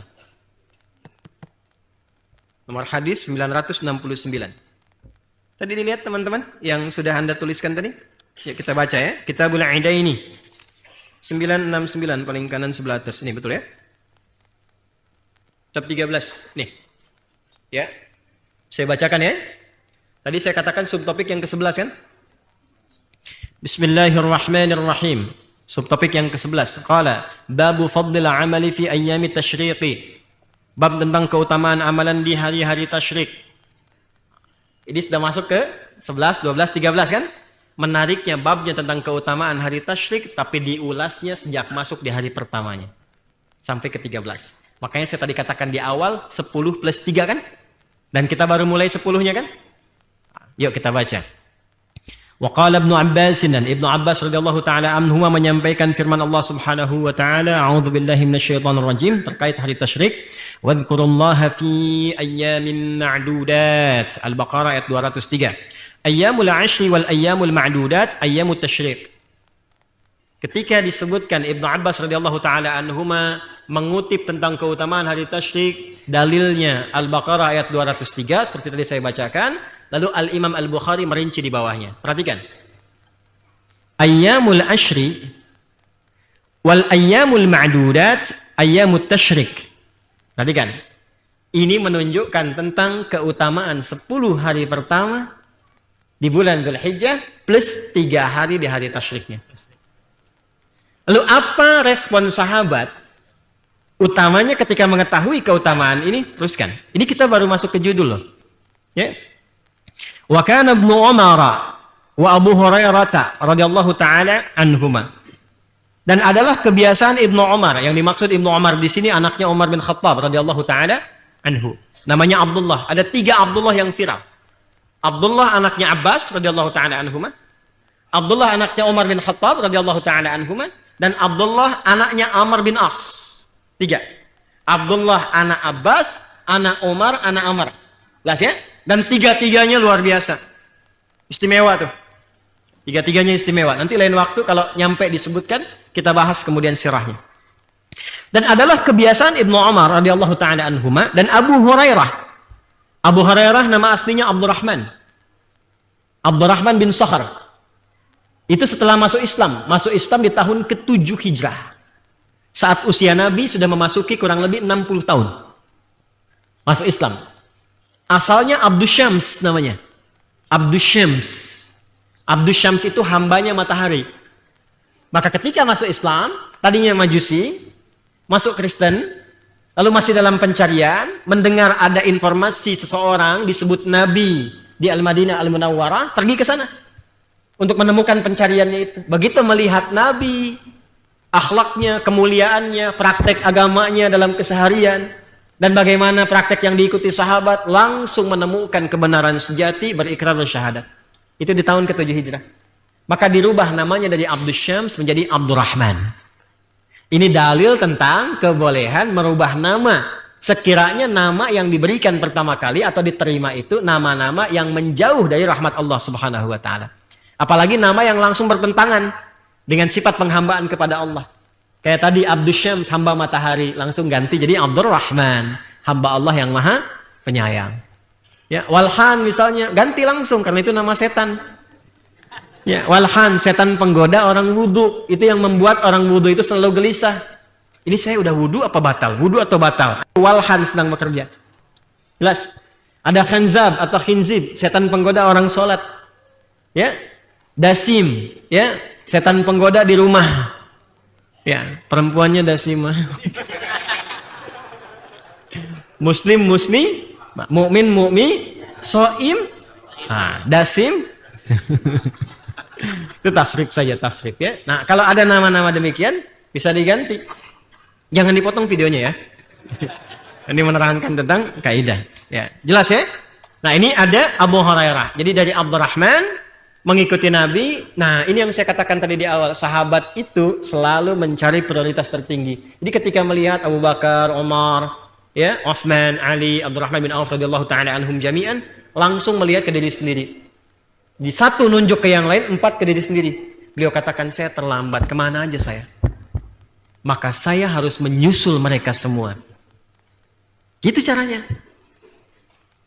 Kalau mereka sudah banyak dan lama, banyak dapat dari Nabi, lama bergaul dengan Nabi, saya baru sekarang. Maka caranya, saya harus meningkatkan usaha saya untuk mendekat kepada Nabi. Jadi kalau yang lain 2 jam sehari bersama Nabi, saya 24 jam harus berusaha melihat kebiasaan Nabi. Dinaikkan. Makanya sering nunggu di depan rumah Nabi, ingin lihat bagaimana jalannya Nabi, sholatnya Nabi, dan sebagainya. Sehingga di sisa hidup Nabi SAW dalam 3 tahun itu kurang lebih bisa mengumpulkan 7.000 hadis. Baik, kalau sudah ada hafal Quran 30 juz, Anda baru juz 30, waktu menghafalnya jangan sama dengan murojaah yang sudah 30 juz. Jadi kalau dia 1 jam, Anda minimal 2 jam. Gitu kan? Kalau ingin ngejar orang pintar, cara belajarnya kan ditambah waktunya kan? Dia belajar 3 jam dalam sehari, Anda 6 jam. Itu yang dipraktikkan Abu Hurairah. Maka beliau keutamaannya satu itu, yang kedua cepat mengamalkan apa yang dipelajari, sehingga nggak lupa. Jadi begitu Nabi menyampaikan tentang bersikap bukan cuma humanis pada manusia, tapi bersikap mulia bahkan kepada hewan dan tumbuhan. Itu langsung dipraktikkan. Singkatnya, bertemu dengan anak kucing liar. Yang ada kucing rumahan, ada kucing liar. Kucing rumahan disebut dengan kittun. Kittun. Diserap ke dalam bahasa Inggris cat, anak kucingnya kitty. Makanya kayak kitten ya, jadi kitty. Makanya Hello Kitty kan kucing rumahan tuh. Ya, jadi bantal, jadi kasur ya, jadi macam-macam ini. Ya. Jelas ya? Itu kitten itu dari bahasa Arab, kittun. Dari bahasa Arab, seperti sugar, ya, sukar. Itu dari bahasa Arab. Ya. Nah, kemudian kalau kucing liar disebut hurratun, H besar. Anaknya disebut Hurairah. Ya, sedang jalan, ada dikisahkan ada anak kucing kecil liar kehilangan induknya. Dipraktekanlah ajaran kasih dari Nabi, dibawa itu dirawat-rawat pulang ke rumah, disuapi makannya, kalau dingin diselimuti, kalau berangkat kemanapun dimasukkan dalam jubahnya. Sesekali ketika lewat berpapasan dengan Nabi, keluarlah anak kucing kecil itu. Meow, meow, keluar, maka disebut anta Abu Hurairah. Kamu itu sangat sayang dengan anak kucing kecil seperti bapak sayang pada anaknya. Maka sejak saat itulah viral kunyahnya disebut Abu Hurairah. Paham? Nah, silakan. Abu Pipit belum ada tuh, ya, yang sayang burung pipit. Masya Allah. Saya 1 kali berangkat umrah dengan salah seorang perwira menengah di kepolisian. Begitu selesai pulang kita dari haram jalan, beliau tanya, Ustaz, kenapa di sini banyak burung gereja?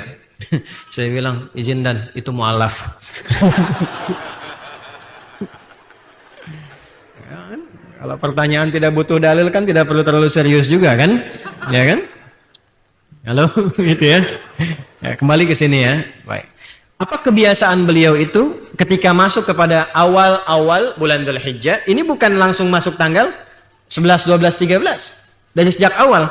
Wa kana Ibnu Umar, adalah kebiasaan Ibnu Umar radhiyallahu taala anhuma wa Abu Hurairah radhiyallahu taala anhu, yakhrujani ila as-suqi fi ayyamil 'ashri. Tolong catat. Mereka bahkan sudah mulai keluar masuk pasar-pasar sejak mulai pertama Dzulhijjah, hari 1. Hari pertama sudah mulai keluar pasar-pasar. Apa yang dilakukan? Yukabbirani wa yukabbiran nas. Mereka mulai bertakbir dan mengisyaratkan, membimbing Ya, orang-orang yang ada di pasar itu supaya tahu itu awal untuk bertakbir. Tuh. Jadi takbir itu dimulainya, ya, disunnahkannya bukan sejak di masuk hari ke-10. Ini hari pertama perbanyak takbir. Sebab Allah memberikan cintanya itu bukan sejak hari ke-10. Sejak hari pertama cinta Allah sudah diturunkan. Maka cara mensyukurinya takbir kita. Allahu Akbar, Allahu Akbar, Allahu Akbar. Nah, yang punya rumah makan, gitu kan? Yang punya di mal-mal, punya kios-kios, boleh sejak hari pertama tuh pasang takbirnya. Kalau capek ganti pakai kaset rekam. Allahu Akbar, Allahu Akbar, Allahu Akbar. Ya. Pak, belum kurban. Iya, kurban kan dicari dari ke-10. Yang aku cari sekarang cintanya Allah. Itu. Apa dalilnya? Al-Bukhari, topik ke-13, subtopik yang ke-11. Ya, ya, sebelah kanan paling atas paragraf yang kedua. Gitu. Jelas ya? Ini belum banyak diketahui kan? Tahunya kan hari ke-10 aja. Sampai hari ke-13. Mulai. Ya, biasakan oleh kita takbir, takbir ke rumah, takbir. Di kantor takbir, Allahu Akbar, Allahu Akbar. Tapi bukan cuma di lisan. Diungkapkan itu supaya sampai ke hati. Ya, jadi manfaat zikir itu ingatnya sampai ke hati. Kalau sudah sampai ke hati, terasa nanti cahaya iman itu. Karena iman itu puncaknya di hati. Ya, pusat iman itu di hati. Innamal mu'minuna alladzina idza dzukirallahu wajilat qulubuhum, bukan ru'usuhum, bukan lisanuhum, tapi wajilat qulubuhum. Nah, wajilat qulubuhum itu latihannya lewat lisan. Jelas ya? Ah, jadi ini yang ingin saya katakan pertama kali, fi ayyamil 'ashri yukabbirani wa yukabbirun nasu wa yukabbirun nasu. Dan orang-orang ikut bertakbir. Jadi begitu mereka berdua bertakbir, tahu, oh ini mah sahabat Nabi, ini mewarisi ilmu Nabi, pasti ini ada petunjuk dari Nabi. Wa yukabbirun nasu, begitu beliau berdua bertakbir, maka orang-orang ikut bertakbir. Masya Allah. Jangan malu itu. Jangan malu, masa beribadah malu? Undang-undang menjamin, pasal 29 ayat 2. Ya, dan nggak akan ditangkap polisi. Ya, polisi kalau bisa ikut takbir, TNI ikut takbir, yang muslim-muslim. Ya kan, kita ikut takbir di sunnah. Ya kan? Ya, sesuai dengan tempatnya. Bukan lagi upacara, hormat, Allahu Akbar ya. Disiplin kena. Jelas ya? Nah, pada tempatnya secara proporsional. Tapi ungkapkan ekspresi syukur kita atas cinta Allah yang diberikan itu dengan rasa bangga, bukan dengan rasa malu. Ya, makanya akhwat tuh berjilbab jangan malu, jilbab. Negara melindungi, ya kan? Kemudian juga Quran memberikan apresiasi dan tinggi di hadapan Allah. Antum jangan malu, takbir kita. Jelas ya? Halo, jelas? Alhamdulillah. Ya, sejak kita mulai ini. Dan apa yang paling menarik? Wa yukabbirun nasu bitakbirihima, maka orang-orang pun ikut takbir karena takbir keduanya. Wa kabbara Muhammad bin Ali khalfan nafilati. Masya Allah. Dan Muhammad bin Ali itu selalu mulai takbir setelah menunaikan nafilah. Dia di hari sejak hari pertama itu. Kalau sudah sholat fardu, sholat sunnah sendiri bertakbir. Takbir Allahu Akbar, Allahu Akbar, Allahu Akbar. Nah, itu sudah dimulai itu. Ya, hari-hari pertama kita mulai banyak bertakbir. Silahkan. Masuk kendaraan, ini pulang sini nih, ya, daripada komen yang nggak jelas tuh, isi takbir. Halo, dengan isi takbir ambil jalan, Allahu Akbar, Allahu Akbar, cilok Pak, Allahu Akbar.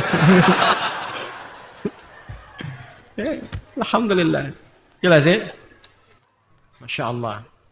Ah, jadi ini amalannya ada, dalilnya ada. Agak cepat. Kita minta 5 menit lagi apa? 5 menit ya? Mudah-mudahan sampai. Lebih alhamdulillah. Lalu selain takbir apa kurikulumnya? 1, saya cepat. Tingkatkan amalan fardu melalui peningkatan amalan sunnah. Tingkatkan amalan fardu melalui peningkatan amalan sunnah. Salat ada yang fardu? Berapa rakaat? 17 rakaat. Berapa waktu? 5 ya. Nanti setelah salat fardu itu tingkatkan zikir yang tadi itu, takbirnya, tahlilnya, tahmidnya, ya. Yang subhanallah, alhamdulillah, Allahu akbar tambah dengan tahlil la ilaha illallah, ya. Tambah dengan la ilaha illallah. Jelas? Baik. Nah, setelah itu tingkatkan amalan sunnahnya. Salat ada yang fardu, ada yang sunnah tidak? Mulai sekarang, seperti pernah kita tuliskan sebelum Ramadan, semua jenis sholat sunnah keluarkan sekarang. Dawamkan 10. hari pertama ini. Jelas? Malam ada sholat apa saja yang sunnah? Subuh kan sampai ke pagi, terus ke siang sampai ke sore. Mahal karena sholat yang kita tunaikan sekarang ini dicintai oleh Allah Subhanahu wa taala. Jelas? Baik. Ini maaf ya, butuh ampunan kita nih. Kalau semua orang Islam khususnya di Indonesia aja kerjakan dengan benar, jadi orang baik semua. Ya, kalau Anda pejabat jadi pejabat yang baik, Anda pengajar jadi pengajar yang baik, Anda rakyat-rakyat yang baik. Kalau semua orang baik, berkah turun. Ya. Baik, zakat wajib bukan? Wajib. Kalau wajib pasti ada yang sunnah. Apa itu sunnahnya? Infak, sedekah. Maka mulai sekarang coba punya anggaran untuk infak, sedekah. Ya. Jangan diartikan dengan uang saja. Makanan bisa. Ini ada taklim di mana aja, jangan harus taklim di sini. Ya. Taklim di tempat lain misalnya Anda punya kelebihan, datang Anda. Bawa makanan dari rumah misalnya, bagi dengan yang di sampingnya. Ya, walaupun misalnya cuma air 1 gelas cup itu ya. Atau misalnya Anda kurma beli berapa 10.000 dapat misalnya 20 satu-satu dibungkusin dari rumah, nggak apa-apa. Niatkan ikhlas untuk mengamalkan ini. Barangkali cinta Allah itu turun di salah satunya dari 20 itu. Ya, jangan dilihat betapa mahalnya, tidak. Ya. Ya mulai yang dagang-dagang itu. Niatkan sebagiannya, tapi Anda juga jangan tidak sopan. Pak, Bu, seharusnya untuk 10 hari pertama, dengar nggak tadi Ustadz ceramah?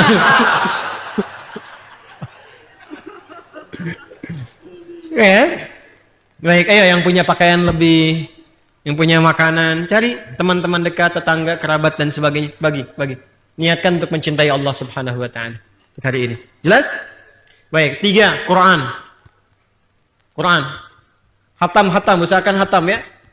Hari ke-10 tuh hatam tuh malamnya. Jadi tinggal bertakbir malamnya.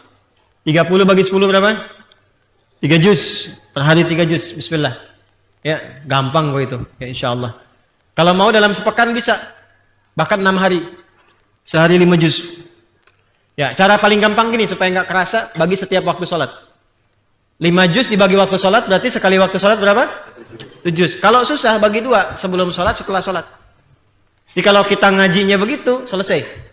Insya Allah. Ya. Jadi kalau misalnya 1 juz itu 141 ayat di Al-Baqarah plus Al-Fatihah, dibagi 2 kan berapa? Sekitar 70-an kan? 70 teman-teman, kalau itu dibagi 70 ayat misalnya sebelum sholat, berapa banyak sih bacanya? Ya kan? Berapa lama bacanya? Ya, kalau 10 ayat itu kita butuh misalnya 2 menit, berarti cuma 14 menit, 15 menit investasinya. 15 menit sebelum sholat, 15 menit setelah sholat. Kalau konsisten seperti itu, untuk 10 hari ini aja, 6 harinya langsung khatam Quran 30 juz. Selebihnya tinggal doa. Jelas? Sholat sunnah sudah, infak sedekah sudah, baca Quran sudah. Kemudian yang ketiga, yang keempat, baik. Kalau Anda ingin gabungkan semua itu, digabungkan, amar ma'rufnya ada, nahi mungkarnya ada, puasa.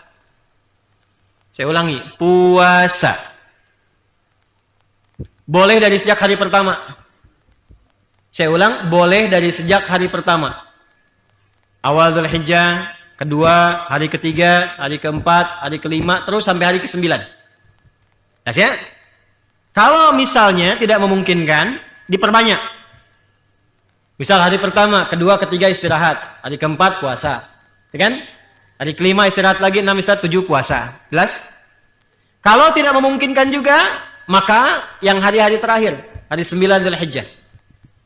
Ya, 9 Dzulhijjah. Dikenal dengan puasa bersamaan dengan hari Arafah. Jelas? Hari ke-9 Dzulhijjah. Kalau ingin pengantarnya dari tarwiyah, dari 8 ya boleh. Ya, misalnya saya agak berat kalau dari hari 1, maka silahkan incar yang 8 dan 9. 1 sampai 7 kita penyesuaian dulu. Penyesuaian. Kalau mampu dilakukan, apa yang didapatkan? Siyamu yaumi Arafah. Ingat, yukaffiru sanatal madiyah wal baqiyah. Puasa yang benar ditunaikan di momen Arafah itu, hari Arafah itu, maka berpotensi menggugurkan dosa setahun berlalu. Dan perhatikan cara menerjemahkannya. Awas, jangan salah menerjemahkan. Mengampuni dosa setahun berlalu dan menjaga tidak berbuat dosa setahun yang akan datang. Awas ya. Awas, hati-hati, jangan salah paham. Mengampuni setahun yang lalu dan setahun yang akan datang, lalu salah paham. Udah diampuni nih setahun yang datang, udah puasa. Oh, udah deh, ikut talim malam Jumat, HP jamaah kan diambil kan? Itu HP orang. Setahun udah investasi. Itu salah. Karena ciri diterima puasanya adalah dengan dia bertobat di situ diampuni dosa yang sebelumnya. Dan dengan dia bertobat dijaga tidak berbuat salah di setahun berikutnya. Terjaga perbuatan dia. Itu maksudnya. Jelas? Baik. Amalan selanjutnya nanti kurban. Amalan selanjutnya apa? Kurban. Jadi kalau ada anggaran silahkan disiapkan untuk kurban, ya kan? Tinggal nanti puncaknya saat menyembelih itu sambil kita bertakbir setelah sholat Id dan seterusnya. Pelajaran tentang itu insya Allah kita akan sempurnakan di pekan depan. Ya, pekan depan nanti khusus kita bahas tentang cara menjalani puasa Arafah. Ya, dan puasa-puasa yang kita jalani sekarang. Karena harus ikut ke sini skenarionya. Bukan puasa biasa. Halo? Ya? Jadi bukan puasa cuma nahan lapar dan haus. Beda, ini beda dengan Ramadan. Beda dengan Senin Kamis. Puasa yang kita lakukan, hasilnya harus ini, mahabbatullah. Sifat birrun itu yang harus diraih. Bagaimana cara menjalaninya? Nanti pekan depan. Pekan depan ya, insya Allah kita bahas. Insya Allah ya. Plus juga dengan kaidah kurban. Hewannya harus seperti apa? Bagaimana hewannya? Apakah menyembelih sendiri atau orang lain dan sebagainya? Termasuk plus fikih tentang Idul Adha. Ustadz, kapan nanti Ustadz Idul Adhanya? Kalau sekarang ada kemungkinan 2 hari berbeda, kapan Arafahnya? Pekan depan kita bahas. Sabar, pekan depan kita uraikan kembali ya. Nah, karena itu yang pertama, kalau ingin cepat dipelajari, saya sudah siapkan ini ya, yang buku pedoman praktis Idul Adha ya. Ini dibaca, insya Allah ini bisa memberikan tambahan lebih untuk apa yang kita pelajari. 1, ini untuk menulisnya. Jadi kalau nanti ada tambahan yang di luar ini tidak saya masukkan, Anda bisa langsung tulis di sini.